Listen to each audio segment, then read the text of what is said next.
One such friend, though, is Lynda Weatherby. She's a member of our Komen breast cancer survivor family.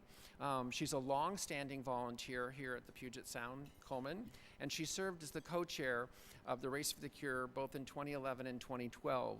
Like you, Lynda is committed to our cause, and she's going to tell you why in just a few minutes. Please give a warm round of applause to Lynda Weatherby.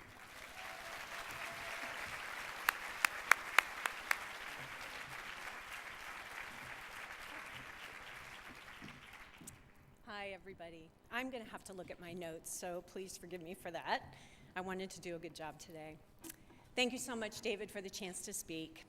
I am joined by my wonderful husband, Todd, right here, table 10, our son, Kyle, a sophomore at UW, and our daughter, Dana, a senior at Skyline High School in Sammamish. And okay, I am completely overwhelmed by all of our friends and co-workers and just all the people who came out for us today. Our loved ones near and far have really kept me going, and I'm so grateful for all of you. I want to also honor two cherished friends and survivors who wanted to be here today but could not, and who mean so much to so many of us here. Shar Davis, our wonderful friend and my wonderful Race for the Cure co-chair in 2012, and Angie Mason-Smith, our daughter's amazing volleyball coach. They are my examples for grace and courage every day in this journey. I wish I could tell you that I'm happy to be up here speaking, but I'm not happy that this is my story. Many of you know that I have a feisty core, right, honey? And I am determined to heal, to raise awareness, and to help end this disease forever. I was a breast cancer early detection success story until I wasn't. May of 2013 brought news that changed our lives forever when we learned that my 2001 stage 0 breast cancer had fooled us, and I was recurring after 12 years. I haven't been able to share the details of what we face very broadly until today. It was too raw and scary to share. But today my family is stronger, and so am I. I'm able now to let more people in and receive their love and strength in return. I really hope you'll all keep my family in your prayers and send us your best healing energy.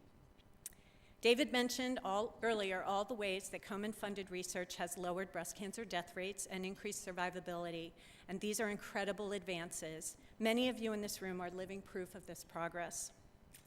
But there's another breast cancer statistic that you might not know about. I underestimated my risk for it until it happened to me. I'm surely not an expert in anything, and I'm not trying to be a fearmonger, but I'm just struck that it isn't well understood or very well funded, and I really hope that changes. I was first diagnosed in May of 2001 at 36 with what we thought was a stage 0 ductal carcinoma in situ, or DCIS, which required a mastectomy. I opted for a bilateral mastectomy just to be safe. We had two little ones at home, a kindergartner and a preschooler at the time, and motherhood was a great healer. A few years later, I began volunteering with Komen Puget Sound, and in 2011 and 2012, I co-chaired the Seattle Race for the Cure. I had a blast working with Shar and many other women and survivors here today who also became very dear friends. It felt good to get involved. After all, I was done with my own cancer, or so I thought. And then came 2013, my son's senior year in high school. I was so looking forward to May the 1st, the day we'd know for sure what college Kyle had selected. Instead, that's the day I got that call, the one that told me that the reason I'd been feeling lousy for months and just sort of off for a few years was revealing itself. That the pains I'd been having for months were something serious and not just getting older. That the rib that was feeling so sore was indeed fractured, but not from a fall as I'd suspected. That breast cancer had come back in a very big way. My husband was working in Japan when I learned this news, and my sweet neighbor and friend Kathy helped me hold it together until he could get home. Then we began a numbing week in tests to plan my treatments. The day after Mother's Day, I began radiation to halt tumors on my spine that threatened my spinal cord, and I immediately began systemic therapy. The most intense part of my treatment was the gamma knife radiosurgery I needed to wipe out tiny microtumors at the base of my brain.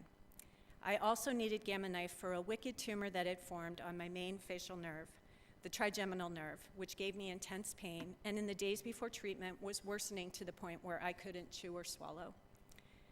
I'm recovering slowly from that tumor and the treatment to stop it, but I really struggle with nerve damage.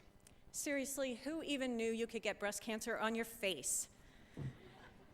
And that is how what we thought was a stage 0 cancer from 12 years ago, with like a 2 to 3% chance of recurrence, we thought, crept back into our lives, this time as metastatic stage 4 disease. I couldn't repeat these words to anyone for almost a year. It is still hard today. I'm still in disbelief. The timing of having this happen as our son was graduating from high school was completely painful, especially given the irony that my first diagnosis came as he was finishing kindergarten, during the same week of our anniversary and Mother's Day. How cruel is that? And how does this happen in a health-conscious, physically fit, no family history, no BRCA gene patient? My doctor, the esteemed and wonderful Julie Graylow at Seattle Cancer Care Alliance, was as upset and frustrated as we were. One rogue cell is what I remember from that appointment. That's all it takes. I am so thankful for Dr. Graylow and my awesome SCCA and UW medical teams here today, who moved mountains, it seemed, to get me in for immediate tests and treatment. My nurses are here today, and my thanks to you for being the best team I could ever hope for. There are many treatment options for my estrogen-positive bone metastases, but no cure yet. I am doing well, but it's taken everything I've got. This is serious work. Our new normal means that we manage this aggressively and shift therapies as soon as something stops working. Dr. Graylow's encouraging counsel has been to breathe and to know that people can live with this for a very long time, even with a normal lifespan. Most of all, Dr. Graylow points out that there are 169 trials testing targeted drugs in the metastatic setting, and so many are funded by Komen grants. How can we not be hopeful? I have tried for a year to understand why all this happened. Something I was doing must have brought breast cancer into my life, not just once, but twice. Wake-up call, received. Getting cancer the first time left me a little bit broken inside. I approached it then as a fight with my fists up. Getting it the second time has forced me to surrender to the lessons it brings. And now I am palms up every day, changing what it is teaching me to change. I couldn't do any of this without my family, my joy. Kyle and Dana, you keep me so strong through your faith and your support and your entertainment. And to my husband, Todd, you just grow more loving with every challenge. How can I thank you for all you do? You're my protector, my shield, and my safe place to fall. Thank you, my 3 peeps, for loving me so well through this journey. Okay, I couldn't even get through wedding vows, so I can't believe I got through that. I have chosen to trust God that somehow this will be okay. I don't know how, but I believe it will. I'm not going to let my fear become greater than my faith.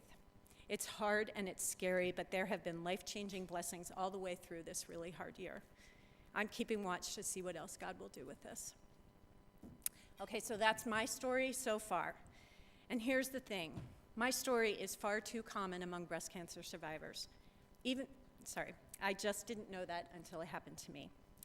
I thought that my 12-year recurrence was weird and impossible until I read on the Komen website about other survivors, even 23-year survivors, who had recurred and progressed to metastatic disease.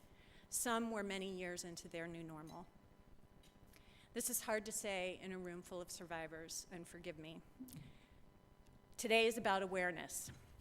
We're so used to hearing about the successes in 5-year survival, but that is a different thing than lifetime risk of recurrence.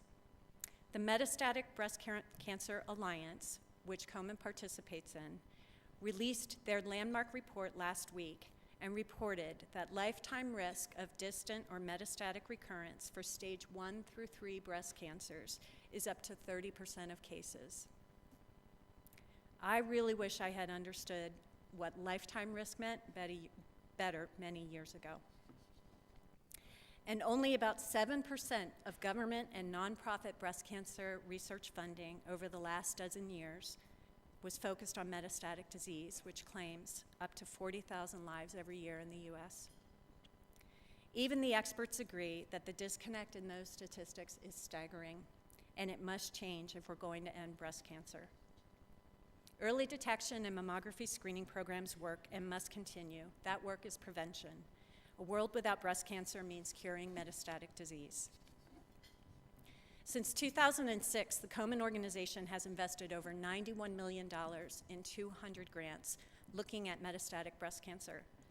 Treatment for metastatic breast cancer is not effective for everyone, in part because we still don't understand what causes cancer cells to spread. Komen is dedicated to understanding why metastasis occurs and how to stop it. Thank you from my heart for all the donations you've made to be here today.